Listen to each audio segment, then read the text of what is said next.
हमने पिछली क्लास में इन्वेस्टमेंट के बारे में बात की थी, तो इन्वेस्टमेंट के बारे में हमने बेटा दो तरह की इन्वेस्टमेंट की बात की थी, तो मैं उसको थोड़ा सा ऐसे करके लिख रहा हूँ कि investment is equal to inventory investment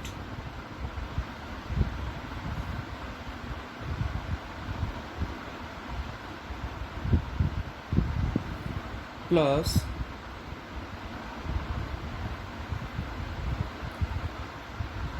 fixed investment.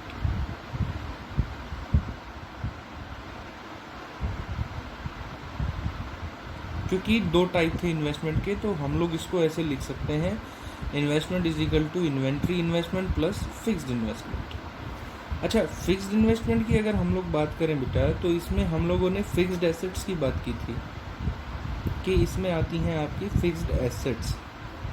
अच्छा, अगर फिक्स्ड एसेट्स में ही बात करें तो इसमें बिल्डिंग आती है और इसमें आपकी मशीन आती है। बेटा ये बिल्डिंग और मशीन जो ये फिक्स्ड एसेट्स हैं, ये और कुछ नहीं है, इन्हीं को हम लोग कैपिटल गुड्स बोलते हैं, जिसके बारे में हमने लास्ट टाइम डिस्कशन की थी, कैपिटल गुड्स। और कैपिटल गुड्स का एक बड़ा ही फेमस और ख़ास तरह का करेक्टरिस्टिक्स हमने देखा था, जिसको हम लोगों ने बोला था डेप्रिशिएशन। तो आज हम लोग इसी से रिलेटेड कुछ पढ़ने वाले हैं, डेप्रिशिएशन से रिलेटेड। आप मेरी बात को बेहद ध्यान से समझना बेटा, जो मैं आपको समझाना चाह रहा हूँ। अगर मैं बात करूँ बेटा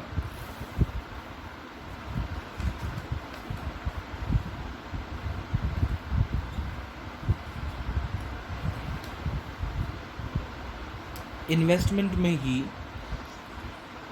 देखो हमें पता है कि जो हमारा फाइनेंशियल ईयर है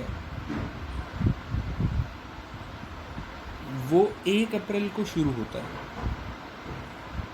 और चलता है 31 मार्च को, मतलब 31 मार्च पे जाके ये ख़त्म हो जाता है। अगर मैं वैसे ही बात कर लूँ, ये वाली डेट 1 अप्रैल 2019 टू 31 मार्च 2020,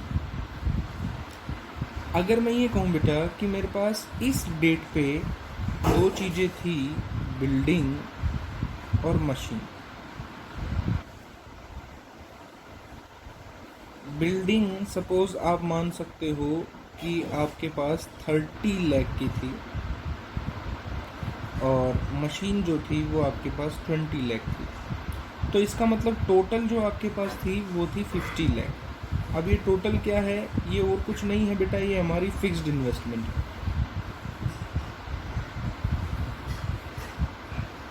अगर मैं इसमें रॉ मटेरियल भी जोड़ लूँ, रॉ मटेरियल मतलब इन्वेंट्री इन्वेस्टमेंट 10 लाख मान लो, तो हमारी जो 60 लाख है, ये 60 लाख हमारी टोटल इन्वेस्टमेंट है।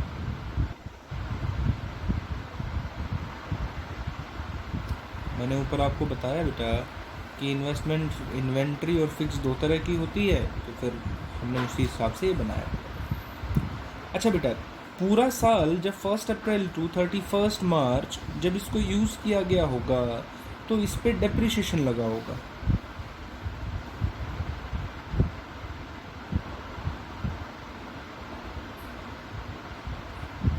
और मैंने मान लिया कि इस पे जो डेप्रिसिएशन लगा था वो 15 लाख लगा था, मतलब मशीनों की। अब रॉ मटेरियल की वैल्यू तो कम होती नहीं है, मेन तो इस पे डेप्रिसिएशन लगता है, फिक्स्ड एसेट्स पे ही। तो बिल्डिंग और मशीन पे कुछ डेप्रिसिएशन लगा होगा, 15 लाख लगा है, तो इसका मतलब अब ईयर के एंड में मेरे पास कितनी इन्वेस्टमेंट बच गई, अगर मैं 60 में से 15 को लेस करूं तो ये आ गई 55 लाख। ये मेरी इन्वेस्टमेंट बच गई एंड में।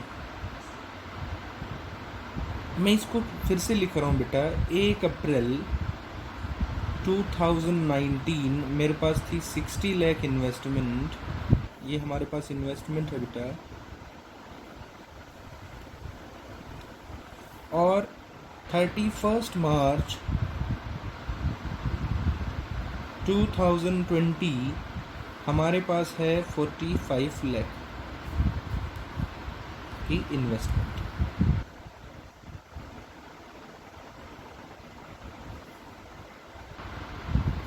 यहाँ से यहाँ तक हमारे पास 15 लाख रुपीस जो है वो आपका डेप्रिसिएशन है।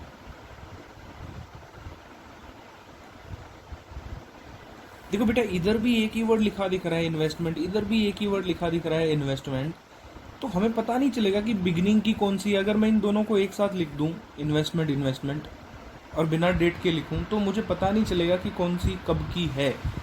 इसके लिए हम लोग बेटा दो वर्ड्स यूज़ करते हैं। जो बिगिनिंग की इन्वेस्टमेंट होती है उसको बोलते हैं ग्रोस,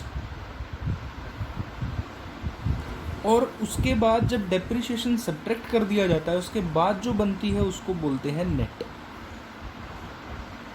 नेट मतलब कुछ चीज को सब्ट्रैक्ट करने के जो बाद बचता है इज नोन एज नेट। इसमें से इसको सब्ट्रैक्ट करो तो ये बचता है। मतलब ये एक फॉर्मूला बना रहा है बेटा कि ग्रोस इन्वेस्टमेंट में से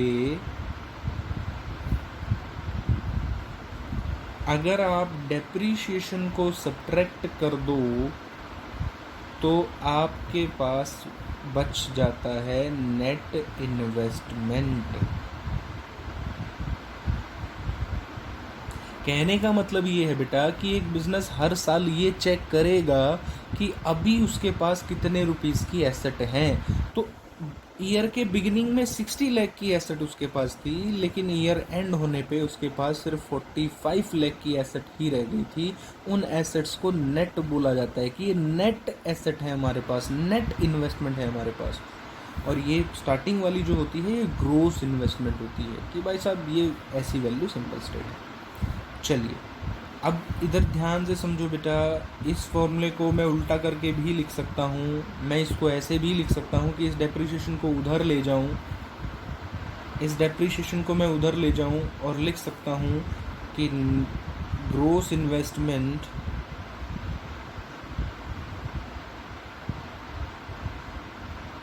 इज इक्वल टू हो जाएगा बेटा नेट इन्वेस्टमेंट प्लस में डेप्रिसिएशन। ऊपर वाली कैलकुलेशन को भी समझ सकते हो बेटा। देखो 60 था ग्रोस, उसमें से 15 लाख माइनस किया तो हो गया 45 लाख, वही नेट इन्वेस्टमेंट। ऐसे ही बेटा नेट इन्वेस्टमेंट था 45 लाख, इसमें 15 लाख ऐड किया तो आपके पास आ गया ग्रोस इन्वेस्टमेंट मतलब 60 लाख। तो ये सारा का सारा खेल है। देखो बेटा, अब हम लोग क्या करने वाले हैं कि हम लोग एक चीज़ यहाँ से स्किप करने वाले हैं बेटा। इन्वेस्टमेंट वर्ड को स्किप करेंगे। हम लोग अपना रूल बनाएंगे बेटा। एक रूल नंबर 1 हम इसको बोलेंगे।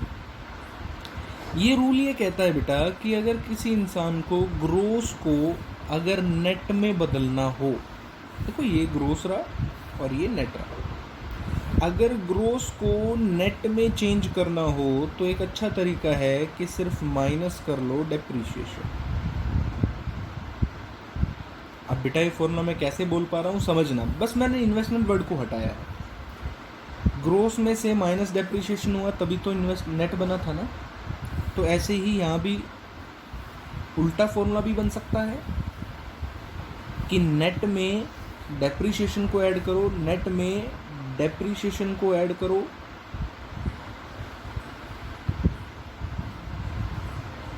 तो आपका बन जाएगा ग्रोस।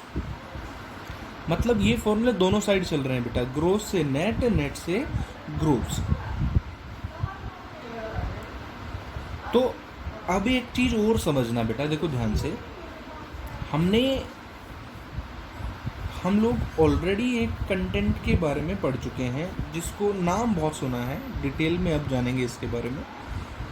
जीडीपी, अगर इसकी फुल फॉर्म हम जाने बेटा तो बहुत सारे बच्चों को इसकी पता भी है फुल फॉर्म, ग्रोस डोमेस्टिक।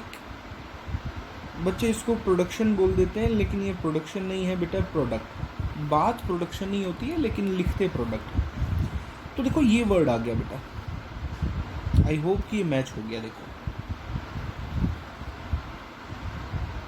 इसका मतलब ये चीज ये दिखा रही है कि अभी तक हमने डेप्रिसिएशन को सब्ट्रैक्ट नहीं किया है। अगर आप डेप्रिसिएशन को इसमें से सब्ट्रैक्ट कर दें, यहाँ से डेप्रिसिएशन को हटा दें,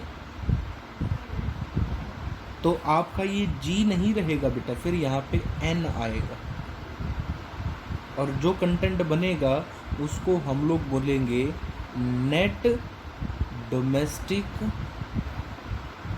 प्रोडक्ट। डिटेल में बताऊंगा बेटा ये क्या होता है क्या नहीं होता है, अभी सिर्फ आप इस नेट और ग्रोस के खेल को समझना बस कि ये क्या है। जब हम लोग जीडीपी की फुल फॉर्म बात जानते हैं बेटा, जब हम इसके बारे में पढ़ते हैं तो अक्सर हम ये पढ़ते हैं जीडीपी की फुल फॉर्म में कि जीडीपी का मतलब ग्रोस डोमेस्टिक प्रोडक्ट।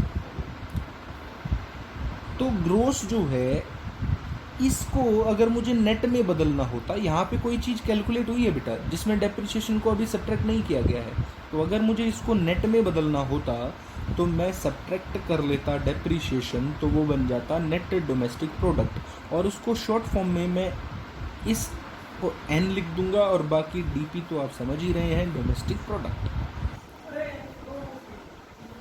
तो ये चीज़ समझने लायक है बेटा, न्यूमेरिकल टाइम पे हम लोग इसको बहुत ज़्यादा यूज़ करने वाले हैं।